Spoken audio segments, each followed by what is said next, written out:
Hello students, good morning. Welcome to Bhaskar's classes. ನಾನು ನಿಮ್ಮ Bhaskar, assistant professor of commerce, JFGC Magadi. Last ಸೆಷನ್ವರೆಗೂ ನಾವು 5 method of interest ಕ್ಯಾಲ್ಕುಲೇಷನ್ನ ಕಲ್ತ್ಕೊಂಡ್ವಿ, ಜರ್ನಲ್ ಎಂಟ್ರೀಸ್ನ ಕಲ್ತ್ಕೊಂಡ್ವಿ ಮತ್ತು ledger accounts in the books of hire purchaser under assets accrual method ಕೂಡ ಕಲ್ತ್ಕೊಂಡ್ವಿ. ಇವತ್ತಿನ ಸೆಷನಿಂದ 2015ರಿಂದ 2020ನೇ ವರ್ಷದ ಕ್ವಶನ್ ಪೇಪರ್ಗಳನ್ನ ಯಾವ್ಯಾವ ರೀತಿಯಲ್ಲಿ ಸೆಕ್ಷನ್ ಎ, ಬಿ ಮತ್ತು ಸಿ ನಲ್ಲಿ ಕೇಳಿದ್ದಾರೆ ಅನ್ನೋದನ್ನ ಈ ಸೆಷನಿಂದ ಮುಂದಕ್ಕೆ ತಿಳ್ಕೊಳ್ತಾ ಹೋಗೋಣ ಸ್ಟೂಡೆಂಟ್ಸ್. ಹಾಗಾದರೆ ಇವತ್ತಿನ ದಿವಸ ನಾನು ನಿಮ್ಮ ಮುಂದೆ ತಂದಿರೋದು 2015ನೇ ಇಸ್ವಿಯಲ್ಲಿ ಫಿನಾನ್ಷಿಯಲ್ ಅಕೌಂಟಿಂಗ್ ಅನ್ನೋ ಒಂದು ಸಬ್ಜೆಕ್ಟಲ್ಲಿ ಹೈರ್ ಪರ್ಚೇಸ್ ಸಿಸ್ಟಮ್ನ ಬಗ್ಗೆ ಏನೇನು ಪ್ರಾಬ್ಲಮ್ನ ಕೇಳಿದ್ದಾನೆ, ಯಾವ ರೀತಿ ಥಿಯರಿ ಕ್ವಶನ್ಸ್ನ ಕೇಳಿದ್ದಾರೆ ಅಂತ ತಿಳ್ಕೊಳ್ತಾ ಮುಂದಕ್ಕೆ ಹೋಗೋಣ ಸ್ಟೂಡೆಂಟ್ಸ್. ಬನ್ನಿ ಸ್ಟೂಡೆಂಟ್ಸ್, 2015ನೇ ಇಸ್ವಿಯಲ್ಲಿ ಯಾವ ರೀತಿ ಕೇಳಿದ್ದಾನೆ ಅಂತ ನೋಡೋಣ ಸ್ಟೂಡೆಂಟ್ಸ್. ಬನ್ನಿ ಸ್ಟೂಡೆಂಟ್ಸ್.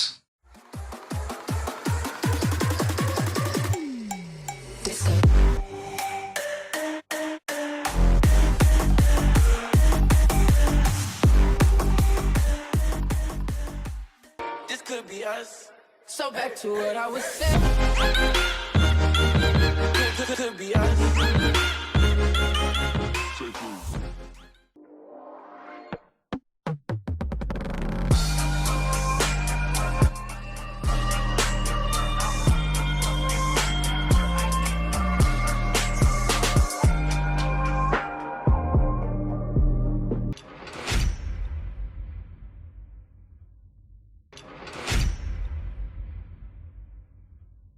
ಎರಡು 2015ನೇ ಇಸ್ವಿಯಲ್ಲಿ ಒಂದು ಕ್ವಶನ್ ಕೇಳಿದರೆ ಏನು, ಈ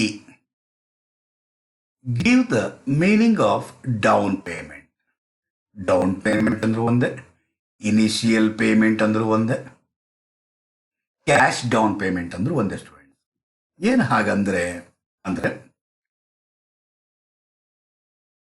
an advance payment made by the hire purchaser to the hire vendor at the time of signing the hire purchase agreement. Hire purchase ಅಗ್ರಿಮೆಂಟ್ನ ಸೈನ್ ಮಾಡುವಂತಹ ಟೈಮ್ನಲ್ಲಿ ಏನು ಅಮೌಂಟ್ನ ಪೇಮೆಂಟ್ ಮಾಡಿದನೋ, ಅಡ್ವಾನ್ಸ್ ಆಗಿ ಪೇಮೆಂಟ್ ಮಾಡಿದನೋ ಹೈರ್ ಪರ್ಚೇಸರ್ ಹೈರ್ ಸೆಲ್ಲರ್ಗೆ, ಅದನ್ನೇ ನಾವು ಡೌನ್ ಪೇಮೆಂಟ್ ಅಂತ ಕರಿತೀವಿ. ಅದನ್ನೇ ನಾವು it is the amount which paid at the time of taking delivery of the goods. ಅಮೌಂಟ್ನ ಪೇಮೆಂಟ್ ಮಾಡಿ ಡೆಲಿವರಿ ತಗೊಳ್ಳುವಂತಹ ಟೈಮ್ನಲ್ಲಿ ಏನು ಅಮೌಂಟ್ನ ಪೇಮೆಂಟ್ ಮಾಡಿರ್ತೀವಿ ಅದನ್ನೇ ನಾವೇನಂತ ಕರಿತೀವಿ ಸ್ಟೂಡೆಂಟ್ಸ್, ಡೌನ್ ಪೇಮೆಂಟ್ ಅಂತ ಕರಿತೀವಿ. ನೆಕ್ಸ್ಟ್ ಎರಡನೇ ಕ್ವಶನ್ ಏನಂತ ಕೇಳಿದ್ದಾನೆ ಅಂತಂದ್ರೆ, ಹೂ ಈಸ್ ಅ ಹೈರರ್. ಹೈರರ್ ಅಂದ್ರೂ ಒಂದೇ, ಹೈರ್ ಪರ್ಚೇಸರ್ ಅಂದ್ರೂ ಒಂದೇ. ಏನು ಹೈರ್ ಪರ್ಚೇಸರ್ ಅಂದ್ರೆ, ಆಲ್ರೆಡಿ ನಾವು ಬೇಸಿಕ್ ಕಾನ್ಸೆಪ್ಟ್ಸ್ ಪಾರ್ಟ್ ನಂಬರ್ 1 ಇದ್ರ ಬಗ್ಗೆ ಡೀಟೇಲ್ ಆಗಿ ಡಿಸ್ಕಸ್ ಮಾಡಿದ್ದೀವಿ. ಅಕಸ್ಮಾತ್ ನಿಮ್ಗೇನು ಗೊತ್ತಾಗ್ಲಿಲ್ಲ ಅಂತಂದ್ರೆ ಪಾರ್ಟ್ ನಂಬರ್ 1 ನೋಡಿ, ಅಲ್ಲಿ ಡೀಟೇಲ್ ಆಗಿ ತಿಳ್ಕೊಂತೀರ ಸ್ಟೂಡೆಂಟ್ಸ್.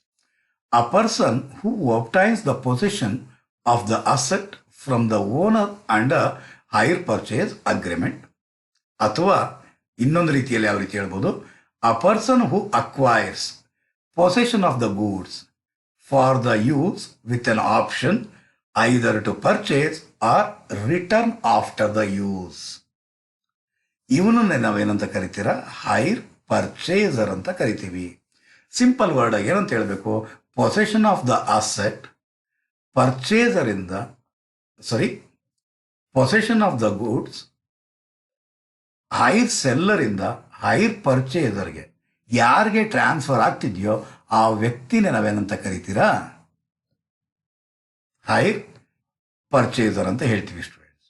ಯಾವ ವ್ಯಕ್ತಿ ಅಸೆಟ್ನ ಪೊಸೆಷನ್ ಅಸ್ತಿತ್ವವನ್ನ ಪಡಿತಾನೋ ಹೈರ್ ಪರ್ಚೇಸ್ ಅಗ್ರಿಮೆಂಟ್ನ ಮುಖಾಂತರವಾಗಿ ಅವನನ್ನೇ ನಾವೇನಂತ ಕರಿತೀರಾ, ಹೈರ್ ಪರ್ಚೇಸರ್ ಅಂತ ಕರಿತೀರಾ. ಯಾರು ಪೊಸೆಷನ್ನ ಕೊಡ್ತಾನೋ ಅವನ್ನೇ ನಾವೇನಂತ ಕರಿತೀರಾ, ಹೈರ್ ಸೆಲ್ಲರ್ ಅಂತ ಕರಿತೀವಿ, ಹೈರ್ ಪರ್ಚೇಸ್ ಅಗ್ರಿಮೆಂಟ್ನ ಮುಖಾಂತರವಾಗಿ. ಸೊ ಈ ಎರಡು ಕ್ವಶನ್ನ ಸೆಕ್ಷನ್ ಎನಲ್ಲಿ ಕೇಳಿದ್ದಾನೆ. ಬ್ಯೂಟಿಫುಲ್ ಈಸಿ ಕ್ವಶನ್, ಅಟೆಂಡ್ ಮಾಡ್ತೀರಾ.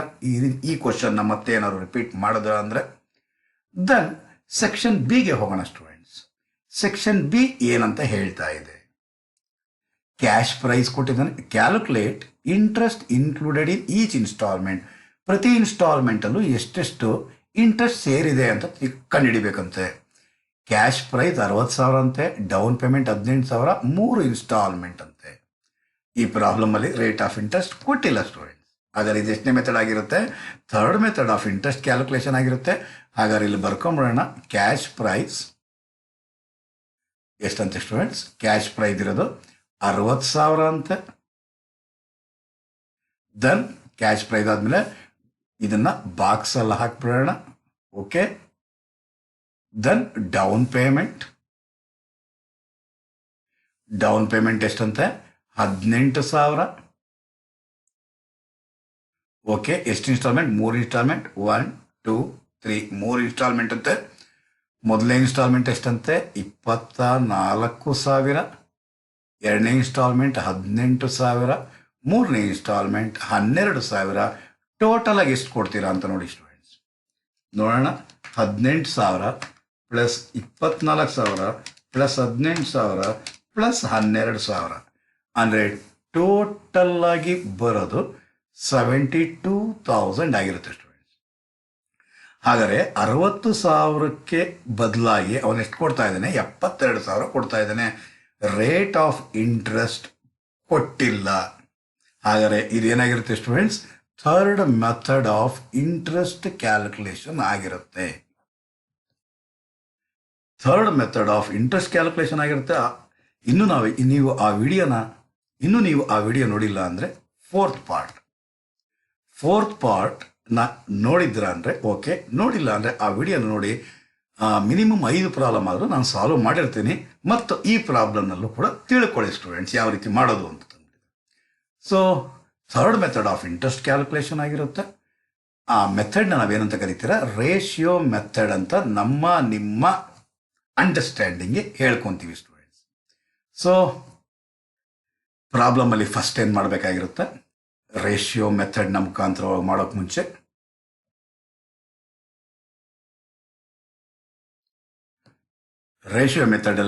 ಮಾಡಲಿಕ್ಕೆ ಮುಂಚೆ ನಾವೇನು ಮಾಡಬೇಕಾಗಿರುತ್ತೆ? ಟೋಟಲ್ ಇಂಟ್ರೆಸ್ಟ್ನ ಕ್ಯಾಲ್ಕುಲೇಟ್ ಮಾಡಬೇಕಾಗಿರುತ್ತೆ ಸ್ಟೂಡೆಂಟ್ಸ್. ಹಾಗಾದರೆ ಟೋಟಲ್ ಇಂಟ್ರೆಸ್ಟ್ ಕ್ಯಾಲ್ಕುಲೇಟ್ ಯಾವ ರೀತಿ ಮಾಡ್ತೀರಾ? 72,000 60,000 ಕಳೆದ್ರೆ ಬರುವಂತಹದೇ 12,000 ಟೋಟಲ್ ಇಂಟ್ರೆಸ್ಟ್ ಆಗಿರುತ್ತೆ ಸ್ಟೂಡೆಂಟ್ಸ್. ಹಾಗಾದರೆ ಟೋಟಲ್ ಇಂಟ್ರೆಸ್ಟ್ ಈಕ್ವಲ್ಸ್ ಏನು students? Total interest equals higher purchase price minus what? Cash price of an asset. Higher purchase price ಎಷ್ಟಿದೆಯಂತೆ? 72,000 ಇದೆಯಂತೆ. ಮೈನಸ್ ಕ್ಯಾಶ್ ಪ್ರೈಸ್ ಎಷ್ಟಿದೆ? 60,000 ಇದೆ. ಹಾಗಾದರೆ ಟೋಟಲ್ ಇಂಟ್ರೆಸ್ಟ್ ಎಷ್ಟಾಗುತ್ತೆ ಸ್ಟೂಡೆಂಟ್ಸ್? 12,000 rupees ಅನ್ನೋದು ಏನಾಗಿರುತ್ತೆ ಸ್ಟೂಡೆಂಟ್ಸ್? ಟೋಟಲ್ ಇಂಟ್ರೆಸ್ಟ್ ಆಗಿರುತ್ತೆ ಸ್ಟೂಡೆಂಟ್ಸ್. ಹಾಗಾದರೆ ಟೋಟಲ್ ಇಂಟ್ರೆಸ್ಟ್ 12,000 ಆಗಿದೆ ಅಂತಂದರೆ ಈಗ ಟೇಬಲ್ ಮಾಡ್ಕೊಂಡು ಹೋಗ್ತೀರಾ. ಟೇಬಲ್ ಯಾವ ರೀತಿ ಇರುತ್ತೆ? ಡೇಟ್ ಏನಾದ್ರು ಕೊಟ್ಟಿದ್ದಾನ ಅಂತ ನೋಡೋಣ. ಡೇಟ್ ಏನಾದ್ರು ಕೊಟ್ಟಿದ್ದಾನ ಅಂತಿದೆ. ಈ ಪ್ರಾಬ್ಲಮಲ್ಲಿ ಡೇಟ್ ಏನು ಕೊಟ್ಟಿಲ್ಲ. ಹಾಗಾದರೆ first year, beginning of first year ಏನು ಬರೀಬೇಕಾಗಿತ್ತು ಸ್ಟೂಡೆಂಟ್ಸ್? Beginning of first year, end of first year,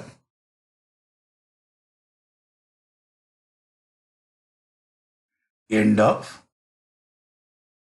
second year, end of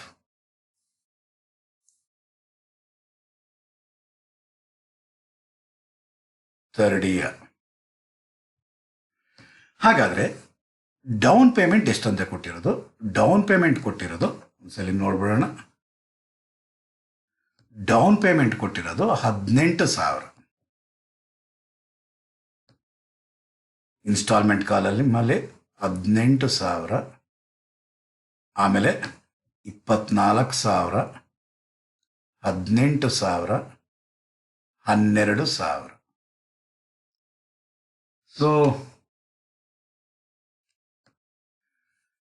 outstanding ಕಂಡುಹಿಡಿಬೇಕಾಗಿರುತ್ತೆ. ಸೊ ಔಟ್ಸ್ಟ್ಯಾಂಡಿಂಗ್ ಯಾವ ರೀತಿ ಕಂಡುಹಿಡಿತೀರಾ?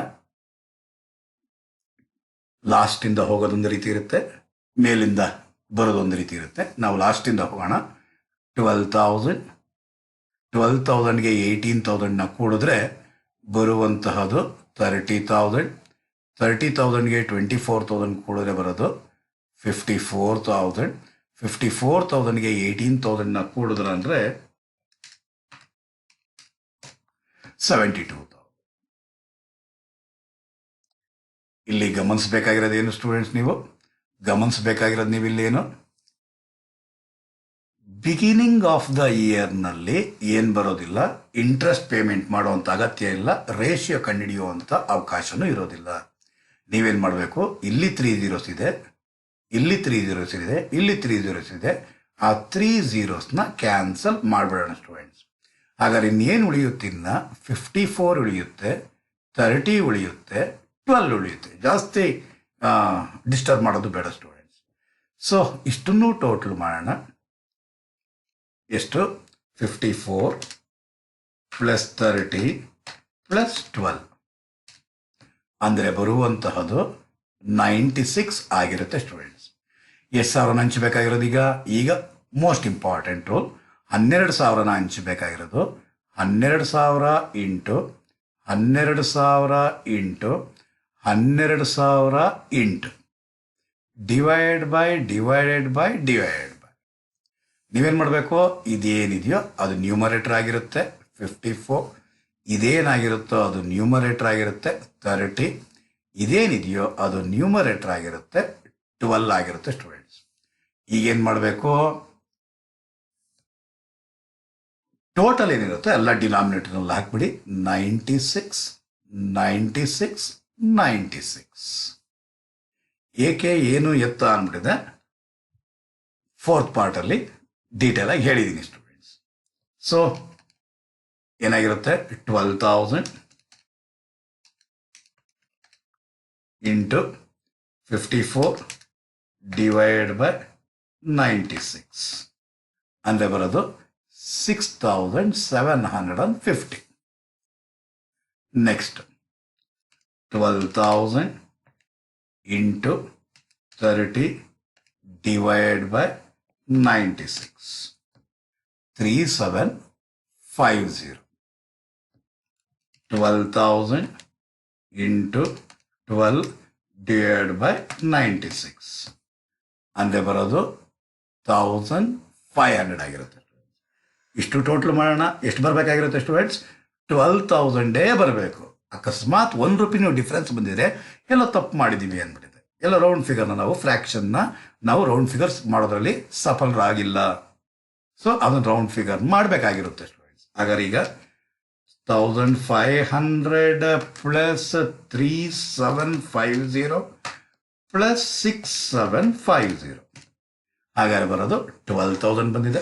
ಹಾಗಾದ್ರೆ ಫಸ್ಟ್ ಇಯರ್ ಇಂಟ್ರೆಸ್ಟ್ ಎಷ್ಟು, 6,750. Second year interest 3,750, third year interest 1,500 ಆಗಿರುತ್ತೆ. ಇಷ್ಟೇ ನೀವು ಮಾಡಬೇಕಾಗಿರೋದು ಸ್ಟೂಡೆಂಟ್ಸ್. Clear students? ಹಾಗಾದರೆ ಸೆಕ್ಷನ್ ಸಿನಲ್ಲಿ ಯಾವ ರೀತಿ ಮಾಡಬೇಕು ಅನ್ನೋದು ನೆಕ್ಸ್ಟ್ ಸೆಷನ್ನಲ್ಲಿ ನಿಮ್ಮ ಮುಂದೆ ತರ್ತೀನಿ ಸ್ಟೂಡೆಂಟ್ಸ್. ಅಲ್ಲಿವರೆಗೂ ಬಾಯ್ ಸ್ಟೂಡೆಂಟ್ಸ್.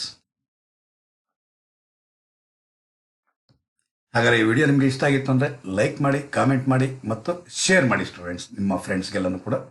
ಜೊತೆಗೆ ಸೆಕ್ಷನ್ ಸಿನಲ್ಲಿ 2015ನೇ ಇಸ್ವಿನಲ್ಲಿ ಯಾವ ರೀತಿ ಪ್ರಶ್ನೆ ಕೇಳಿದ್ದಾನೆ ಅಂದ್ಬಿಟ್ಟಿದೆ, ನೆಕ್ಸ್ಟ್ ಸೆಷನ್ನಲ್ಲಿ ನಿಮ್ಮ ಮುಂದೆ ಬರ್ತೀನಿ ಸ್ಟೂಡೆಂಟ್ಸ್. ಅಲ್ಲಿವರೆಗೂ ಬಾಯ್ ಸ್ಟೂಡೆಂಟ್ಸ್.